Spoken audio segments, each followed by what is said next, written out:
یاد رکھنے والی باتیں ہیں کہ دین اسلام کو 3 حصوں میں تقسیم کیا گیا ہے۔ پہلی چیز ہے عقائد کا درست ہونا۔ اگر کسی شخص کے عقائد میں خرابی آ جائے تو اس کے اچھے اعمال آخرت میں نفع کا سبب نہیں بنتے، کیونکہ عقائد کا دوسرا نام ہے ایمان، اور اعمال قبول ہوتے ہیں ایمان کی شرط کے ساتھ۔ تو جب عقائد بگڑتے ہیں تو ایمان لٹ جاتا ہے۔ یہ ہو سکتا ہے کسی کے نیک اعمال اس کے ایمان لانے کا سبب اور ذریعہ بنے، لیکن بغیر ایمان کے اعمال اللہ کی بارگاہ میں قبول نہیں ہوتے۔ وقت گزرنے کے ساتھ ساتھ جس طرح چیزوں کے اندر ملاوٹ آ گئی ہے، اس طرح عقائد کے اندر بھی تغیر و تبدل پیدا ہو رہا ہے۔ لیکن سچے سچے عقائد وہی ہیں جو صحابہ، اہل بیت اور اولیاء اللہ کے عقائد ہیں۔ ان عقائد سے ہٹ کے اگر کوئی نئے عقائد متعارف کراتا ہے تو وہ عقائد کسی مومن کے عقائد نہیں ہو سکتے۔ پہلی چیز ہے عقائد کا درست ہونا۔ دوسری چیز ہے عبادات، جو چیزیں اللہ نے فرض کی ہیں، واجب کی ہیں، ان کی پابندی۔ قرآن مجید میں ایمان کے بعد عمل صالحات کا تذکرہ بار بار آپ کو ملے گا۔ اور تیسری چیز ہے معاملات، حقوق العباد۔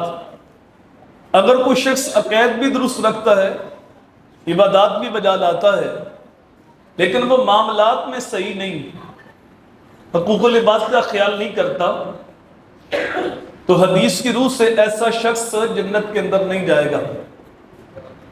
شرک سب سے بڑا گناہ ہے۔ سب سے بڑا گناہ کیا ہے؟ لیکن شرک توبہ سے معاف ہو جاتا ہے۔ ایک مشرک جب سچی توبہ کرتا ہے تو اس کی نئی زندگی شروع ہوتی۔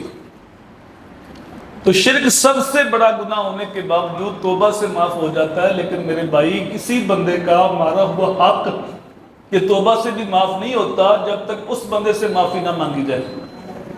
تو حقوق العباد کا مسئلہ جتنا حساس مسئلہ ہے، آج اتنا ہی اس مسئلے سے ہم بے خبر ہیں۔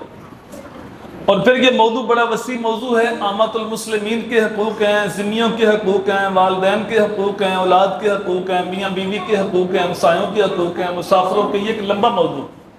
لیکن حقوق العباد میں جو مقدم حق ہے وہ ذوی القربیٰ کا ہے، اور ذوی القربیٰ سے جو مقدم حق ہے جو خونی رشتہ رکھتے ہیں ان کا ہے، اور خون کے رشتوں میں جو مقدم حق ہے وہ ماں باپ کا ہے۔ اللہ تعالیٰ نے قرآن مجید میں 1 سے زائد مقامات پہ جہاں اپنی عبادت کا حکم دیا ہے، ساتھ ہی متصل والدین کے ساتھ حسن سلوک کرنے کا حکم ارشاد فرمایا ہے۔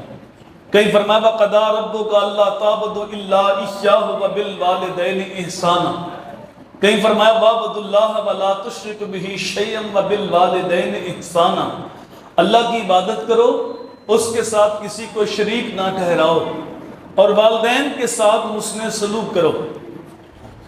یہاں سے ہم دین سمجھ سکتے ہیں کہ ماں باپ کا مقام کتنا اونچا ہے کہ اللہ نے اپنی عبادت کے بالکل متصل والدین کے ساتھ حسن سلوک کرنے کا حکم دیا۔